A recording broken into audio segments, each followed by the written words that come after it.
요즘 주변에 집을 구매하거나 구매 예정인 분들이 부쩍 늘어나는 것을 체감하실 겁니다.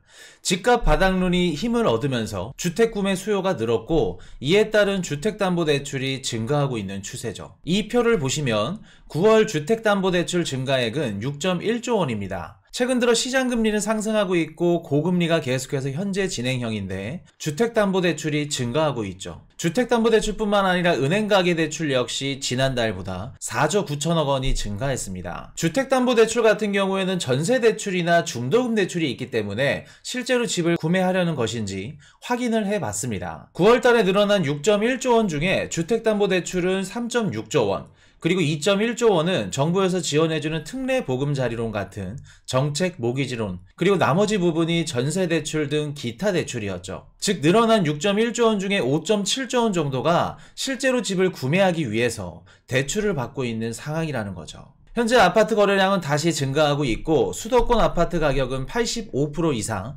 회복했다고 합니다. 이처럼 고금리인 지금 상황에 집값 바닥론이 성행하는 이유가 뭘까? 얼마 전 모로코 국제금융협회 연례회의 대담에서 이창용 총재는 미국의 금리 인상이 거의 끝나가는 것 같고 미국의 통화정책이 예상대로 유지된다면 환율에 대한 우려가 덜할 것이다 라는 말을 했습니다. 지금 시장은 미국이 더 이상 금리를 올릴 수 없기 때문에 앞으로 금리는 인하할 일만 남았다고 생각을 하는 것 같아요. 현 시점이 금리가 최고점이니까 부동산 가격 역시 바닥이고 금리가 떨어지면 다시 부동산 가격이 회복할 것이니 지금 집을 사야 한다는 집값 바닥론이 나오고 있는 거죠. 그리고 한 가지 더, 현재 한국은 PF 부실이라는 위기를 겪고 있는데 이 위기가 집값 바닥론을 더욱더 증폭시켜주는 것 같아요. 여기서 말하는 PF 대출은 금융기관에서 특정 프로젝트의 사업성을 평가해서 돈이 되겠다 싶으면 그만큼 자금을 빌려주는 대출을 PF 대출이라고 합니다. 자, 이 표를 보시면서 한국의 건설 시장이 어떤 문제가 있는지 설명을 해드릴게요. 보통 시행사가 땅을 먼저 매입합니다.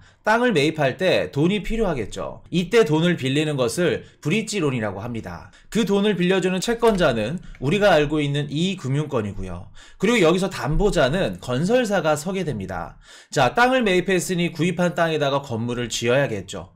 건물을 짓기 위해서 받는 대출을 본 PF라고 합니다. 그리고 이 본 PF 대출을 받으면서 일부 자금은 땅을 매입했을 때 사용한 브릿지론을 갚게 되죠. 건물이 올라가면 분양 및 판매를 통한 수익금으로 나머지 본 PF 대출금을 상환하게 되는 구조고요. 자, 금리가 낮고 부동산 시장이 활발해서 너도 나도 집을 사게 된다면 브릿지론부터 본 PF까지 그리고 분양 및 판매까지 일사천리로 빠르게 진행이 됩니다. 분양가가 높게 형성되니 당연히 시행사나 건설사 역시 수익을 많이 가져가게 될 것이고요. 반대로 금리가 높고 부동산 시장이 냉각되어 있다면 어떻게 될까? 사람들은 집을 사지 않게 되고 분양이 안 되니 분양가도 낮게 측정이 될 겁니다. 수익이 나지 않으면 시행사나 건설사 역시 더 이상 집을 짓지 않을 거고요. 2020년도 코로나가 발발하고 나서 한국 정부는 막대한 유동성을 공급했고 그 자금이 고스란히 부동산, 주식, 코인 등 자산 시장으로 유입되면서 PF 대출 시장에 거품을 만들었죠. 게다가 경기가 좋지 않으니까 정부에서는 저금리 정책으로 누구나 쉽게 대출을 받을 수 있는 환경을 조성해 주면서 수많은 대출을 통해 너도 나도 집을 사기 시작합니다. 이렇다 보니 수많은 시행사들은 땅을 매입하기 시작했고 건설사들은 건물을 올리면서 높은 수익을 거두었죠. 그러나 2022년 3월 17일 미국은 금리 인상을 시작했고 부동산 시장은 냉각되기 시작합니다. 갑자기 높아진 금리로 인해 사람들은 집을 사는 것을 망설여졌고 많은 땅을 매입해 놓은 시행사들은 분양이 되지 않으니 건물을 올릴 수가 없는 상황이 벌어지죠. 땅을 매입할 때 빌린 브릿지론을 상환해야 되는 날짜가 돌아오기 시작했고 시행사는 돈을 못 갚는 상태까지 이르게 됩니다. 여기서 담보자인 건설사 역시 상환을 못하는 상황이고요. 살아남지 못하는 시행사나 건설사들은 이미 도산을 하고 있고 나머지 건설사들은 현재 은행에게 도움을 요청하고 있는 상태가 현재 한국의 PF 대출 현 상황입니다. 자, 그럼 정부는 지금 어떤 정책으로 대응을 하고 있을까? 주택담보대출을 풀어주면서 다시 부동산 시장이 살아나기를 바라고 있는 상태고 본 PF가 멈춰있는 일부 프로젝트들을 대출을 통해 지원해주면서 다시 살릴 생각을 하고 있죠. 크게 보았을 때 미국의 금리가 곧 인하할 것이고 그로 인해 한국도 금리를 내리게 되면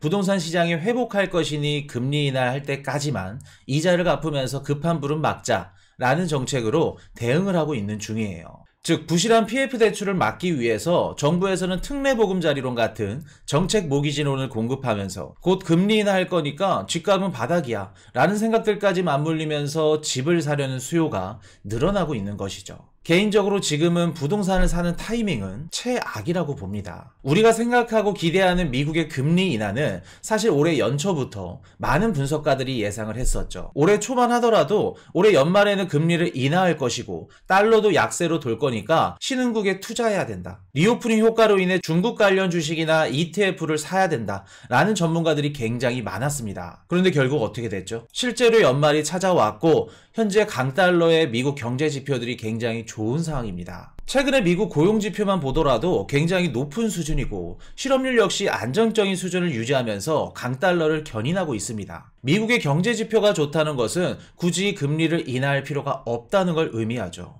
금리 인상을 하지 않더라도 현재 높은 금리를 계속해서 버틸 수 있다는 걸 의미하기도 합니다. 게다가 미국 재무부는 올해 하반기까지 2조 달러가 넘는 국채를 발행할 예정입니다. 재무부는 국채를 팔아야 할 것이고 국채를 사줄 수 있는 주요 고객들인 중국, 일본은 여력이 안 되는 상황이죠. 헤지펀드나 뮤추얼펀드 역시 미국 내부에서는 소화해낼 수 없는 상황이고요. 그렇기 때문에 국채를 팔기 위해서는 금리를 최대한 높게 줘야 수요가 발생할 것이고 시장에 국채가 나오게 된다면 자연스레 국채 금리는 상승할 수밖에 없을 겁니다. 즉 최소한 이번 연말까지는 달러 강세로 가져갈 가능성이 굉장히 높고 내년에 특별히 긴급 금리 인하를 해야 할 이벤트가 발생하지 않는다고 하면 미국의 금리는 현 상황을 유지하거나 한 차례 더 올릴 수 있는 가능성이 높아 보여요. 앞으로 빠른 시일 안에는 금리를 인하할 거니까 지금 집값이 바닥이라는 이 분석은 굉장히 위험한 발상이라는 거죠. 현재 은행채 금리가 높아짐에 따라 시중금리 역시 높아지고 있는 상황이고요. 중동전쟁 같은 지정학적 위기로 인한 국제유가 상승 또한 채권 시장의 시장금리를 상승시킬 수 있는 요인이 될 수 있습니다. 미국의 채권은 전 세계 통틀어서 가장 안전한 자산입니다. 미국이 발행하는 채권금리가 높으면 높을수록 자연스레 조달금리가 높아지기 때문에 한국이 발행하는 채권금리 역시 높아져야겠죠. 즉 미국이 금리 인상을 하지 않더라도 미국의 시장 금리는 여러 요인으로 상승할 가능성이 높아 보이고 그로 인해 한국 역시 시장 금리가 상승할 수밖에 없다는 걸 의미합니다. PF 대출로 인해 무너지는 건설 시장을 막기 위해서 대출을 풀어주고 있는 정부 정책을 아마도 사람들은 지금이 집을 사기 위한 마지막 기회라고 잘못된 시그널로 받아들인 것은 아닐지 생각해 봅니다. 다음이 더 기대되는 좋은 정보로 찾아뵙겠습니다. 지금까지 머니톡톡이었습니다.